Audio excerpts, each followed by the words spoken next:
Hello guys, मेरा नाम है रवि और स्टडी ग्लो में आपका बहुत बहुत स्वागत है। दोस्तों, आज हम पढ़ेंगे आउट ऑफ योर माइंड। इसको लिखा है केन रॉबिन्सन ने। आप सोचेंगे ऐसी इमेज क्यों लगी है? क्योंकि ऐसी इमेज इसलिए लगी है क्योंकि इस किताब की इमेज मिल नहीं रही थी। हम बार बार ट्राई कर रहे थे लेकिन क्रॉप ही नहीं हो रहा था, तो इसी वजह से हमने ऐसे ही लगा दिया है। किताब ऐसी है, लेकिन इसके जो लेखक हैं आउट ऑफ द माइंड कई सारे राइटर के हैं, एलन वर्ड्स के भी हैं, लेकिन आज हम जिसकी बात करेंगे वो है केन रॉबिन्सन की। तो अगर आपको बुक पढ़ना भी होगा तो आप इन्हीं राइटर की आप किताब लेके पढ़िएगा। आउट ऑफ द माइंड का मतलब क्या होता है दोस्तों? आउट ऑफ द माइंड का मतलब होता है, आप समझिए कि आपकी जो लाइफ है, आप देखें कुछ लोग होते हैं बहुत ही एक्स्ट्रा ऑर्डिनरी होते हैं, मतलब जीनियस होते हैं।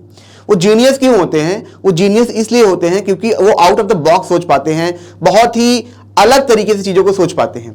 इसी वजह से वो क्या है, जीनियस अपने लाइफ में अच्छा कर रहे हैं। अब हम छोटे स्तर पे भी बात करें, जैसे छोटे बिजनेसेस हैं या छोटे आर्टिस्ट हैं या छोटे क्रिएटर हैं या छोटे डांसर हैं या छोटे टॉपर्स, मतलब छोटे स्तर के जो टॉपर्स हैं, ठीक है, उनके साथ भी यही है। वो कुछ ना कुछ आउट ऑफ द बॉक्स सोचते हैं, जिसकी वजह से वो सबसे बेहतर कर पाते हैं। हार्डवर्क हर कोई करता है, करना भी चाहिए। हार्डवर्क कोई ऑप्शन नहीं है, हार्डवर्क करेंगे एटलीस्ट आप एवरेज तक तो पहुंच जाएंगे।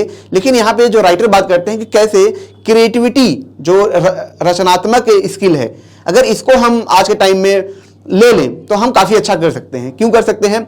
आज के टाइम में आप देखेंगे जितने भी ज्यादा लेबर वर्क थे वो सारी चीजें क्या हो रही हैं, धीरे धीरे गायब हो रही हैं। अब अगर देखेंगे कुछ टाइम पहले टाइपिंग का बहुत बड़ा एक रोल था, बहुत बड़ा एक रोल था, लेकिन धीरे धीरे उसका टाइम गया। आज के वक्त में आप देखेंगे गूगल लेंस, ऐसे बहुत सारी ऐप आ गई हैं, वो क्लिक करते ही टाइप कर देती हैं। तो टाइपिंग का टाइम चला गया है, बहुत सारे ऐसे चीजें थी जिसका वक्त चला गया है। यानी कि आने वाले वक्त में भी जो आज की चीजें हैं वो गायब हो जाएंगी। जैसे अगर आप आज कोडिंग भी कर रहे हैं तो आप देखेंगे चैट जीपीटी वो कोड लिख के दे देता है। यानी कि आपको बड़े प्रॉब्लम सॉल्व करने हैं। अब बड़े प्रॉब्लम तब कब सॉल्व करेंगे? बड़े प्रॉब्लम तब सॉल्व करेंगे जब आप क्रिएटिव होंगे, क्रिएटिविटी आपके अंदर होगी। और क्रिएटिविटी कैसे आएगी? क्रिएटिविटी आएगी कि आउट ऑफ द बॉक्स सोचने पे या आउट ऑफ द बॉक्स जाके रिस्क लेने में क्रिएटिविटी आती है। एक एग्जाम्पल से समझेंगे तब समझ में आएगा कि दो वॉरियर हैं, ठीक है, दो योद्धा हैं। आप समझिए युद्ध के मैदान में जो वॉरियर बहुत डरेगा, जो थोड़ा सा भी डरा या मैदान में जब उतरा है और वो डर रहा है या लड़ाई लड़ने से ही वो डर रहा है, ठीक है, तो कभी भी बेहतर वॉरियर नहीं बन सकता है, कभी विजेता वो नहीं बन सकता। लेकिन एक वॉरियर जो योद्धा है वो लड़ाई कर रहा है फ्रंट पे जाके, जैसे यहाँ पे बात हो रही सोचने की आउट ऑफ द बॉक्स, तो यहाँ पे जो योद्धा है लड़ाई कर रहा है फ्रंट पे जाके, मतलब वो बिना डरे अपना फुल पोटेंशियल यूज कर रहा है। तो उसकी संभावना बहुत ज्यादा है जीतने की। यही लाइफ में हमारे साथ है, किसी भी क्षेत्र में जब हम फ्रंट पे जाके क्या करते हैं, लड़ते हैं, आउट ऑफ द बॉक्स सोचते हैं, बेझिझक हम चीजों को जो डिसीजन है लेते हैं, जो हमें लगता है हम ले पाते हैं, उस पर एक्शन ले पाते हैं, तो वो क्या होते हैं, वो बेहतर कर पाते हैं। और इसी को हम क्या कहते हैं, क्रिएटिविटी कहते हैं, रचना कहते हैं। क्योंकि आप बिना डरे, मतलब डर तो लगता ही है, लेकिन उसके बावजूद भी आप क्या कर रहे हैं, आउट ऑफ द बॉक्स जाके चीजों को कर रहे हैं, नए तरीके से कर रहे हैं, यही क्रिएटिविटी है। तो इसको कैसे जगाया जाए, इसके बारे में आज हम बात करेंगे। राइटर बात करेंगे कि कैसे इसको हम जगा सकते हैं, कैसे इसको हम पैदा कर सकते हैं।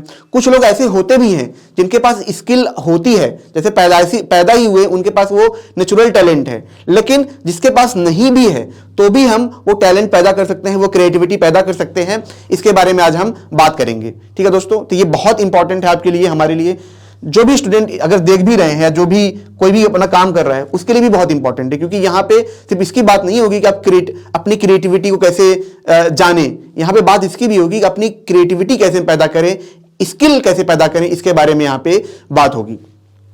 लेकिन दोस्तों उससे पहले मैं आपको यह बता दूं कि हमने इसी प्रॉब्लम को सॉल्व करने के लिए फ्लो का कोर्स लॉन्च किया था।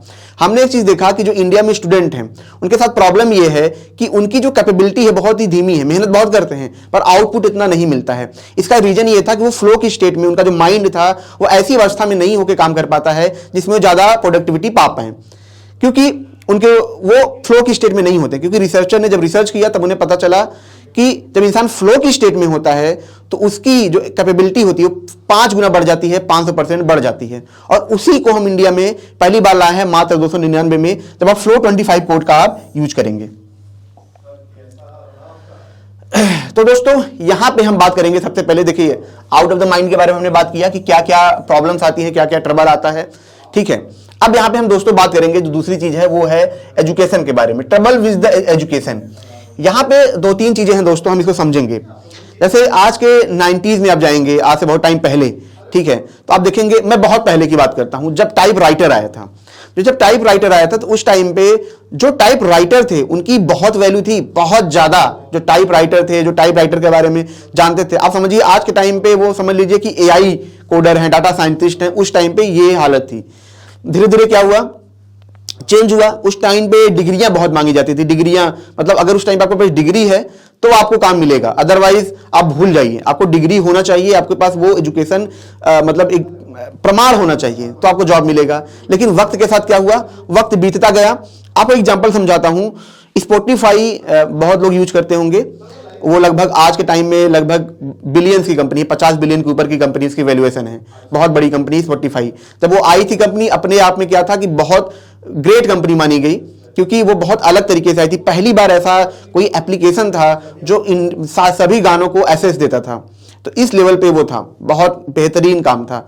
लेकिन मैं आपको बताता हूं, जो उसके फाउंडर थे, मुझे उनका नाम नहीं याद आ रहा है, उसके फाउंडर जब गूगल में काम कर रहे थे तो कुछ टाइम बाद उन्हें क्या किया, निकाल दिया गया और उनको नोटिस आई कि आपके पास कोई डिग्री नहीं है, इस वजह से हम आपको निकाल रहे हैं। और फिर उन्होंने जाके कंपनी बनाई मार्केटिंग। अब प्रॉब्लम उनके सामने आई तो उन्होंने क्या किया, मार्केटिंग की कंपनी बनाई और उसके बाद फिर उन्होंने स्पॉटिफाई भी बनाया। जो पहली कंपनी बनाई उन्होंने बेचा $10 मिलियन में, आप समझ से 7-8 करोड़ में बेचा। और उसके बाद उन्होंने फिर एक स्पॉटिफाई कंपनी बनाई जो आज बिलियंस की कंपनी है। उनके पास डिग्री नहीं था तो उनको निकाल दिया गया। लेकिन उस टाइम पे ये चीजें हर किसी के साथ थी कि बहुत लोगों के पास डिग्री नहीं थी, उनके पास स्किल था, लेकिन उन्हें निकाल दिया जाता था। लेकिन अब आज का टाइम जो है, अब ये एक ट्रबल था एजुकेशन का। आज के टाइम में क्या ट्रबल है, आज के टाइम में जो ट्रबल है, ट्रबल ये है कि आपके पास डिग्री हो चाहे ना हो, स्किल होना बहुत जरूरी है। आज के टाइम अब हम गलती क्या करते हैं, हम बहुत सारी डिग्री लेने के चक्कर में पड़ते हैं, बहुत डिग्रियां लेते हैं, 4-5 साल 10 साल लाख रुपए खर्च करते हैं, लेकिन जब हमारे पास स्किल नहीं होता, हमें इसकी बदौलत भी जॉब नहीं मिलती है। हम NIT IIT की बात करते हैं, वहां पे जो मिलते भी हैं तो आप देखेंगे सबको ये पैकेज नहीं मिलता है, कुछ लोगों को मिलता है। इसका मतलब उन्होंने प्रॉपर काम किया है। आप देखेंगे वो पहले से बहुत सारे प्रोजेक्ट पे काम कर रहे होते हैं। और आप प्राइवेट कॉलेज में भी हैं, अगर आप प्रोजेक्ट पे काम कर रहे हैं, नई चीजें कर रहे हैं, तो आपको वो चीजें मिलेंगी, आपको अपॉर्चुनिटी मिलेगी, आपको पैकेज भी मिलेगा। तो यहां पे अब बात होती है डिग्री। देखिए, मैं हमेशा इस लोगों को सलाह दूंगा, पढ़ाई अपनी मत छोड़ो। आप जब भी पढ़ाई करो, पढ़ाई आप करते रहो। पढ़ाई को कभी भी ये दिमाग में नहीं आना चाहिए कि पढ़ाई छोड़ना है। हाँ, पढ़ाई आप अच्छे तरीके से करो, अच्छी जगह से कर सकते हो, अगर पढ़ने में आप अच्छे हो, अच्छे कॉलेजेस में जाओ, पढ़ाई कभी नहीं छोड़ना चाहिए। लेकिन वो पढ़ाई अगर बहुत ही आप कोर में जाके पढ़ाई कर रहे हो, क्रिएटिव पढ़ाई कर रहे हो, तो आपके लिए ज्यादा फायदा होता है, क्योंकि कॉलेज से ही आपको फिर मौका मिलने लगता है। तो यहां पे 2 ट्रबल थे, पहला ट्रबल था डिग्री का, फिर दूसरा ट्रबल आया स्किल का, कि अब हम डिग्री भी ले रहे हैं लेकिन हमारे पास स्किल नहीं है। ठीक है, अगर आज के टाइम में अगर डिग्री भी आपको लेना है तो अच्छी जगह से लीजिए, वरना मत लीजिए। आप 2-4 साल कहीं स्किल पे खर्चा करिए, वो आपके लिए ज्यादा बेटर होगा यहां पे। अदरवाइज फिर आप स्पॉटिफाई के फाउंडर की तरह होंगे, जो कुछ नया बनाता है और नया बना के वो बेहतर कर पाता है। ठीक है, जैसा कि मैंने आपको दोनों चीजें यहाँ पे, दोनों प्रॉब्लम बताई यहाँ पे। अच्छा, एक चीज यहाँ पे और था कि यहाँ पे जो डिग्री होती है काफी ज्यादा टाइम भी आपका लेती है, बहुत कंज्यूमिंग होता है। अगर आपको लग, जैसे आप अच्छे कॉलेज में नहीं गए तो वहां पे क्या होगा, आप एक ऐसी कॉलेज में गए जहां पे पढ़ाई अच्छी नहीं होती है, प्राइवेट सेक्टर में चले गए, बस आपको डिग्री लेनी है, तो वहां पे आपका टाइम बहुत ज्यादा जाता है। आप देखेंगे 4 साल 5 साल आपके निकल जाते हैं और उस वे में आपने कुछ भी नहीं सीखा है। मैं खुद इंजीनियरिंग मैंने की है और मैं और भी लोगों को देखता हूं, तो एक प्रॉब्लम होती है कि क्लासेस चलते हैं आपके, मिनिमम आप देखेंगे 90 दिन 120 दिन ऐसे ही चलते हैं, या मैक्सिमम चल गया तो 6 महीने, और उसमें भी 6 महीना आपका पूरा बर्बाद। 6 महीने में क्या होता है, सिर्फ क्लासेस चलते हैं 4 घंटे 5 घंटे, 4-5 घंटे में भी ये होता है कि कुछ लेक्चर्स आपके होते हैं, कुछ थ्योरी होती है ज्यादातर, और सिर्फ 20-25% क्या होता है आपका प्रैक्टिकल होता है। तो आप देखेंगे लंबा टाइम आपका चला जाता है। आप वहां पर जाते किस लिए, आप जाते हैं मशीनों के बारे में सीखने के लिए, प्रैक्टिकल चीजों को करने के लिए, यही इसीलिए जाते हैं क्योंकि लास्ट में आपको मशीनें बनाना ही सिखाया जाता है। अब अगर आप अच्छी जगह पे नहीं है तो आपका टाइम बर्बाद होगा, क्योंकि वहां पे अच्छी पढ़ाई नहीं हो रही, आपका टाइम बर्बाद हो रहा है। तो यहाँ पे एक प्रॉब्लम और था डिग्री के साथ कि टाइम टेकन था, बहुत ज्यादा आपका टाइम लेता था। फिर क्या होता था, फिर ये होता है कि जो बच्चा पढ़ाई कर रहा है काफी वक्त तक, वो अपना माइंड यूज नहीं कर पा रहा है, वो उसी सिस्टम में फंसा हुआ है, उसी सिस्टम में फंसा हुआ है, जिसकी वजह से उसकी क्रिएटिविटी खत्म हो जाती है, या जो क्रिएटिविटी वो पैदा कर सकता था वो भी खत्म हो जाती है, वो पैदा करने की क्षमता भी खत्म हो जाती है। इंडिया के हम प्रोफेसर की बात करें, इतने साल तक वो PhD करते हैं, इतने साल तक वो काम करते हैं, आप देखेंगे वहां तक जाते जाते वो थक जाते हैं। मैक्सिमम नोबेल प्राइज मिलते हैं प्रोफेसर को, लेकिन इंडिया में, इंडिया की बात मैं नहीं कर रहा हूँ, बहुत जगह की ये बात कर रहा हूँ, दुनिया की मैं बात कर रहा हूँ। प्रॉब्लम के साथ ये होती है कि इतना लेट वो पढ़ाई करते करते करते करते उनकी क्रिएटिव क्षमता ही खत्म हो जाती है। वहां तक जाने के बाद वो कुछ क्रिएटिव नहीं कर पाते हैं, क्योंकि कई सालों तक उन्हें सिर्फ पढ़ाया गया है, उन्हें सोचने के लिए छोड़ा ही नहीं गया। तो यहां भी उनकी जो क्रिएटिविटी होती है वो किल होती है। तो यहां पे एजुकेशन के बारे में बात किया गया है कि क्या ट्रबल होते हैं एजुकेशन के साथ। तो आपको क्या इसे सीखना है? हमें यह सीखना है इस बुक से कि हमें एजुकेशन अगर लेना है तो अच्छी एजुकेशन लेना है, क्वालिटी एजुकेशन लेना है, अच्छी जगह जाके डिग्री लेना है, वहां से करना है। अदरवाइज हमें स्किल पे फोकस करना है। नॉलेज आप कहीं से भी ले सकते हैं, रियल नॉलेज आपके पास होनी चाहिए। अगर नॉलेज होगा तो कहीं भी आप सक्सेसफुल रहेंगे। अब यहां पे तीसरी जो बात करते हैं राइटर, वो बात करते हैं नोइंग योर माइंड के बारे में। ये बहुत इंपॉर्टेंट है और ये बहुत मुश्किल है। इंपॉर्टेंट मुश्किल क्यों है, इसको हम समझते हैं कि एक इंसान है, देखिए हर किसी का एक पर्पज होता है, ये हर किसी को पता है, लेकिन वो पर्पज मिलना बहुत मुश्किल होता है। इसके लिए आपको क्या करना पड़ता है? अगर आप बहुत लकी हैं तो आपको बचपन में ही पता चल जाएगा, आपको पेरेंट को पता चल जाएगा। अगर आप मतलब पैदाइशी ही क्या है, एक तरीके से मैं बात करूं कि किसी चीज में बहुत बेहतर हैं और वो चीजें आपके आसपास मिल गई, तो आप समझिए कि आप लकी हैं, आपको चीजें पता चल गई। आपके पास बहुत टाइम होता है उस चीज को करने के लिए। आप 20, 16, 17, 18 साल जाते जाते जाते जाते आपके पास उस स्किल की मास्टरी होती है। एग्जाम्पल के तौर पे हम बात करें, जो इंडिया के विश्वानंद आनंद हैं, आपने देखा काफी कम एज में, ठीक है, ये क्या वर्ल्ड चैंपियन बन गए। ये क्यों बन पाए? क्योंकि इनको बचपन में इनको पता चल गया था कि ये इसी फील्ड के लिए बेहतर बने हैं। मैग्नस कार्लसन जो चेस के टॉपर हैं, जो मतलब हम उनको गोट बोलते हैं, greatest of all time, Messi के साथ भी यही था। बहुत लोग ऐसे हैं जिनको बहुत टाइम पहले ही पता चल जाता है कि वो इस फील्ड में करने के लिए बेहतर है। तो क्या होता है, धीरे धीरे आप देखेंगे वक्त के साथ साथ साथ साथ वो कम टाइम में वो काफी ज्यादा बेहतर हो जाते हैं। वहीं पे एग्जांपल है किसका है, लिसा के बारे में है। वो 8 साल की लड़की होती है, वो कान से सुन नहीं पाती है, लेकिन वो अच्छा गाती है। और क्या होता है, कुछ साल में वो बहुत बड़ी सिंगर बन जाती है।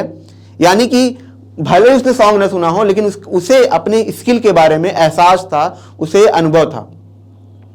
अब हमारे साथ भी यही होता है। हम क्या करते हैं, कभी कभी सिचुएशन ऐसा होता है कि हमें वो चीजें ट्राई करने के लिए नहीं मिलता है, लेकिन क्या जब हम बड़े हो जाते हैं थोड़ा बहुत, तो क्या हम ट्राई नहीं कर सकते हैं? क्या बहुत सारे ऑप्शंस को हम टच करके देख नहीं सकते हैं कि ये करके देखें, किस चीज में आपका दिल लग रहा है, किस चीज में आपका मन लग रहा है?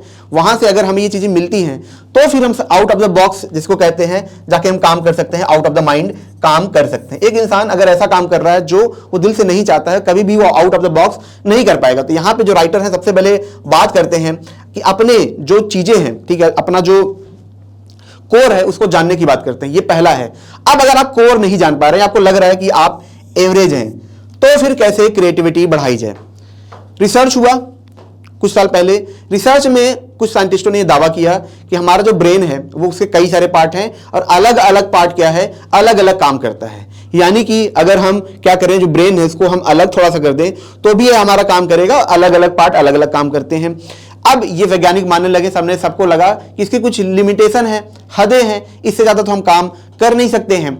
लेकिन कुछ साल बाद और रिसर्च हुआ, क्योंकि कुछ वैज्ञानिक नहीं मान रहे थे। उन्होंने क्या किया, और रिसर्च किया, उन्होंने प्रॉपर स्कैनिंग की, प्रॉपर काम किया और उन्होंने फिर दावा किया ऐसा नहीं है। क्यों नहीं है? उन्होंने कहा कि अलग अलग ब्रेन का अलग अलग काम है, ये मैं मानता हूं, लेकिन इन ब्रेन्स का कुछ और भी काम है। वो क्या है, क्रिएटिविटी को पुश करना। कैसे कि हर एक भाग ब्रेन का, एक भाग दूसरे भाग को क्या कर रहा है, अफेक्टेड कर रहा है। जैसे कि जो मेमोरी वाला भाग होगा वो हमारे एक्शन वाले भाग को भी अफेक्टेड करेगा। यानी कि हमारा जो रिफ्लेक्सेस वाला भाग होगा, मतलब जो रिफ्लेक्स करता है, आंखों से दिखता है, जो जाके इमेजेस बनाता है, वो भाग कुछ और काम, सबकॉन्शियस माइंड वाला काम कुछ और करेगा। जो हमारे ब्रेन, जो हमारे हार्ट को, लीवर को कंट्रोल करता है, वो भी इफेक्ट होगा हमारे प्रेजेंट वाले भाग से, जो प्रेजेंट में एक्शन लेता है, जो सोचता है, थिंकिंग करता है। तो आप देखेंगे ब्रेन के अलग अलग पार्ट होते हैं, लेकिन ये कनेक्टेड होते हैं। और फिर यहां पे राइटर बोलते हैं कि ऐसा नहीं है। अगर आप देखिए यहां पे शुरुआत होती है क्रिएटिव कैसे बना जाए, ठीक है। यहां पे राइटर बात करते हैं कि अगर हम क्या करें कि डिफरेंट चीजों को, हॉबीज को भी हम ट्राई करें, एसेस करें, तो हमारी क्रिएटिविटी यहां पे बढ़ती है। रिसर्च में पाया गया है कि एक इंसान जो एक काम कर रहा है, और एक इंसान जो एक काम तो कर रहा है लेकिन उसके बैकग्राउंड में छोटी छोटी चीजें कर रहा है, जैसे वॉकिंग कर रहा है, घूमने जा रहा है, कभी कभी गाने सीख लेता है, कभी कभी कुछ कोडिंग सीख लेता है, कभी कुछ नई चीज सीख लेता है, वो ज्यादा क्रिएटिव होगा उस इंसान से जो जिंदगी भर एक काम कर रहा है। ये बहुत बड़ा रिसर्च आया। क्यों आया? क्योंकि यहां पे देखा गया जब हम अलग अलग काम करते हैं तो हमारे अलग अलग जो माइंड है वो एक्टिव होता है, वो बार बार एक्टिव होता है, जिसकी वजह से हमारा जिसमें हम ज्यादा काम कर रहे हैं वो पार्ट बाकी पार्ट की मदद से ज्यादा क्रिएटिव हो पाता है, ज्यादा एक्टिव हो पाता है। जैसे कि मान लीजिए कि एक रिसर्चर है, एक रिसर्चर जिसको थीसिस लिखने में मजा आता है, मान लीजिए अल्बर्ट आइंस्टाइन को फिजिक्स लिखने में बहुत मजा आता है, लेकिन अल्बर्ट आइंस्टाइन साथ में क्या करते थे? सिंगिंग करते थे, बोटिंग करते थे, ठीक है, बहुत रोमांटिक इंसान थे वो, ठीक है, तो वो भी चीजें करते थे, घूमना उन्हें बहुत पसंद था, वो फल बहुत खाते थे, काफी जिंदगी को जीते थे। उनका ये मानना था जो आसपास चीजें उनको आप इंजॉय करिए, गिटार बजाते थे, तो ये सब उनकी हॉबी थी, जिसकी वजह से क्या होता था, उनके उस वाले काम को बहुत ज्यादा फोकस मिलता था। तो यहां पे राइटर कहते हैं कि अगर आप बहुत क्रिएटिव नहीं है तो आप लगातार लर्निंग पे और हॉबीज पे अपने काम करेंगे, हेल्थ पे काम करेंगे, तो आपकी क्रिएटिविटी यहां से इवॉल्व होने लगेगी, बढ़ने लगेगी। अब चौथा पार्ट आता है, ये तो हमने बता दिया कि आप थोड़ी स्किल को आप ट्राई करिए। अब चौथा पार्ट आता है कि क्रिएटिव कैसे बने, क्रिएटिविटी कैसे लाएं, बीइंग क्रिएटिव, कैसे क्रिएटिविटी बने। यहां पे सबसे बड़ी बात होती है दोस्तों इमेजिनेशन और क्रिएटिविटी की, ठीक है, और कनेक्टेड द अदर नॉलेज। बहुत बड़ी बात है, बहुत ध्यान समझिएगा, ठीक है। कल्पना करना, हम कल्पना करते हैं, चीजों की इमेजिनेशन करते हैं, और आपके पास क्या हो, ढेर सारा नॉलेज हो। एक बच्चा है 5 साल का, 6 साल का, 5 साल का, 4 साल का, आप देखेंगे वो बच्चा कभी भी थिंक नहीं कर सकता है, कभी भी वो बच्चा सोच नहीं सकता है। क्यों नहीं सोच सकता है? आप सोचिए कि भाई उस बच्चे को भी सोचना चाहिए, उसके पास भी दिमाग है, लेकिन क्यों वो इनिशियल फेज में नहीं सोच पा रहा है? वो इसलिए नहीं सोच पा रहा है क्योंकि उसके पास इंफॉर्मेशन नहीं है, उसके दिमाग में इंफॉर्मेशन नहीं है, सिंपल सी बात है। वो ये भी नहीं ट्राई करता वो सोचे। सोचने की थिंक प्रोसेस कब शुरू होती है? जब उसके पास इंफॉर्मेशन जाने लगता है, तब वो ज्यादा मेमोरी कलेक्ट करता है, इंफॉर्मेशन कलेक्ट करता है, तब वो थिंक कर पाता है। तो अगर मैं बात करूं एक बच्चे का आईक्यू, मान लीजिए कि पैदा होते ही उसकी आईक्यू है 120 और एक बच्चे की आईक्यू है कितना है, 140 है, लेकिन एक बच्चे के पास इंफॉर्मेशन ही कम है, लिमिटेड डाटा है या है ही नहीं, और एक बच्चा जिसकी आईक्यू कम है उसके पास डाटा ज्यादा है, इंफॉर्मेशन ज्यादा है, तो आप एक चीज देखेंगे कि वो बच्चा ज्यादा क्रिएटिव है। क्यों? क्योंकि उसके पास इंफॉर्मेशन है। तो यहां पे बात करते हैं कनेक्टिंग द इंफॉर्मेशन। अगर आप कनेक्ट कर पाते हो चीजों को तो आपके पास इंफॉर्मेशन तो होना चाहिए। तो यहां पे आप बात करते हैं दो चीजें, पहला इमेजिनेशन करना, और आपके पास क्या होना चाहिए, कनेक्शन, डाटा होना चाहिए, इंफॉर्मेशन होना चाहिए।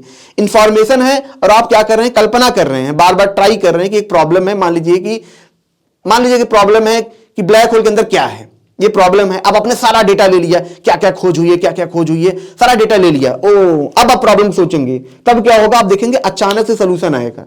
ये इसलिए होता है क्योंकि आपके पास बैकएंड में बहुत सारा डाटा रखा हुआ है, वो डाटा जोड़ के नए पैटर्न बनाएगा, और नए पैटर्न जब बनाएगा वही नई चीजें, उसको शोध हम बोलते हैं, उसको क्रिएटिव बोलते हैं। यदि सिंगर है वो बहुत सारे प्रैक्टिसेस कर चुका है सॉन्ग के, ठीक है, जितने भी ग्रेट सिंगर हैं उनके जो ग्रेट सॉन्ग आए कुछ साल के बाद आए, यानी कि उन्होंने बैकएंड में बहुत सारे डेटा इकट्ठा कर लिया था। अब वो बेस्ट सॉन्ग के लिए ट्राई कर रहे थे, बेस्ट सॉन्ग के लिए ट्राई कर रहे थे, तो माइंड क्या करेगा, उसी इंफॉर्मेशन को रिकनेक्ट करेगा, अलग तरीके से डिजाइन करके वो आपको कुछ नया दे देगा, और जो वो नया देगा वो बेस्ट होता है क्योंकि आपने इतना डाटा पीछे रखा है। यानी कि अगर आपको किसी काम में क्रिएटिव बनना है तो आपको इंफॉर्मेशन लेना है और एक इमेजिनेशन करना है। यानी कि अब ऐसा नहीं है कि सिर्फ इंफॉर्मेशन ही लेते रहना है, फिर वही हाल हो जाएगा कि 30-31 साल तक पढ़ते पढ़ते आपका दिमाग काम नहीं कर रहा है, ऐसा नहीं। इंफॉर्मेशन और इमेजिनेशन के बीच में एक बैलेंस होना चाहिए।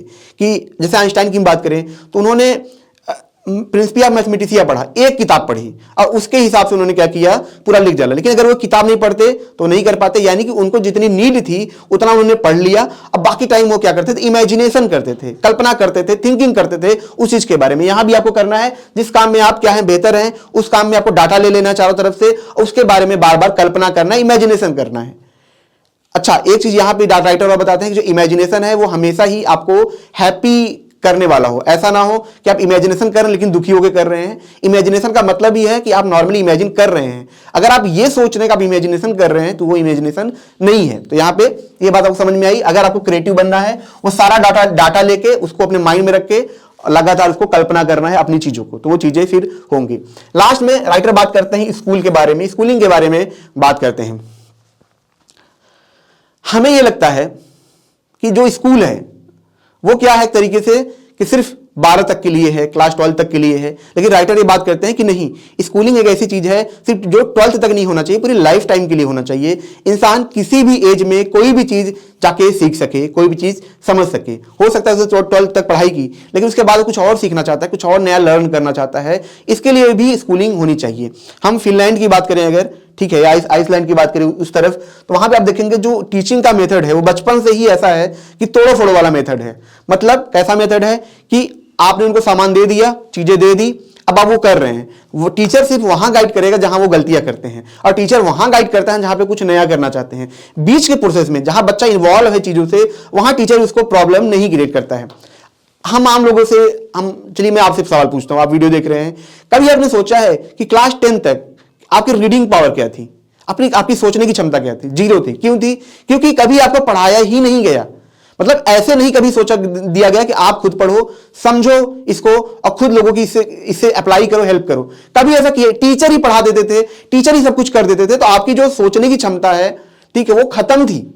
इसी वजह से बहुत लोग ट्रबल करते हैं, किताबें नहीं पढ़ते हैं। इंडिया में प्रॉब्लम क्या है? किताबें लोग क्यों नहीं पढ़ते हैं? प्रॉब्लम इसीलिए है क्योंकि उनको पढ़ने के लिए फोर्स ही नहीं किया गया। सारा कुछ टीचर ही पढ़ा देते थे, नहीं पढ़ा पाए कोई बात नहीं, ठीक है, इस तरीके से चला। लास्ट में उन्हें मजबूरी में आगे चल के प्रॉब्लम होती है। तो यहां पे जो राइटर बात करते हैं कि उनको एक ऐसी चीजों में डालना चाहिए जहां पे क्या हो, करिकुलम हो, कार्य हो, वो खुद चीजों को करें। तो वहां पे क्या होता है, उनकी क्रिएटिविटी बहुत ज्यादा बढ़ने लगती है। मैं आपको बताऊं एग्जांपल मेरा भांजा है, उसे थोड़ी सी इसको बोलने में प्रॉब्लम है। वो 5 साल का है अभी, और जब वो 4 साल का था तो उसको हम लोग बहुत सारे गेम्स देते थे। तो पहले थोड़े थोड़े गेम खेलने लगा, फिर वो फ्री फायर खेलने लगा, वो बहुत सारी चीजें ऐसी करने लगा, जैसे डिजाइन बनाने लगा, बहुत सारे पेंटिंग करने लगा। वो इसलिए कर पाया क्योंकि उसको पूरी फ्रीडम थी वहां पे चीजों को करने के लिए, उसके पास करिकुलम था चीजों को करने के लिए, जिसकी वजह से वो कर पाया। तो क्या ये करिकुलम जब हम बड़े हो जाते हैं अपने साथ नहीं कर सकते हैं? अपने साथ लगातार चीजों को लर्निंग प्रोसेस में नहीं डाल सकते हैं? हम जितने बड़े होते उतने डरने लगते हैं अब ये ना फेल हो। लेकिन अगर उसे कैरिकुलम में हो, उसको लगातार हम कर करके सीख रहे हैं, हम वहीं पे गाइड ले रहे हैं जहां पे हमें सच में जरूरत है, जहां पे जब हम चीजें नहीं कर पा रहे हैं तो हम या टीचर की मदद ले रहे हैं, या फिर गलत कर रहे हैं तो हम टीचर की मदद ले रहे हैं। बीच के प्रोसेस में क्या हो रहा है कि हमें यहां पे करने दिया जा रहा है, ठीक है।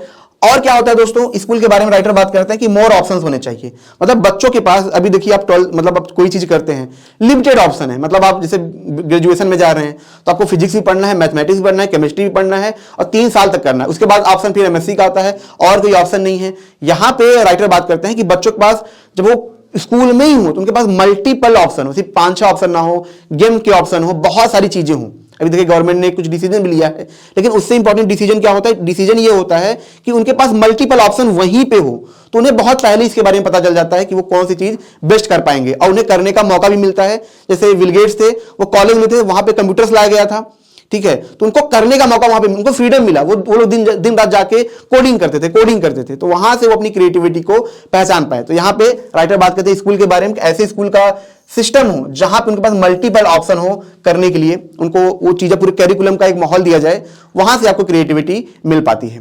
और सबसे इंपॉर्टेंट दोस्तों ये है, जो डाटा है, इमेजिनेशन है, ये अगर चीजें आप कर रहे हैं तो यहां से आप बहुत ज्यादा क्रिएटिव हो पाते हैं।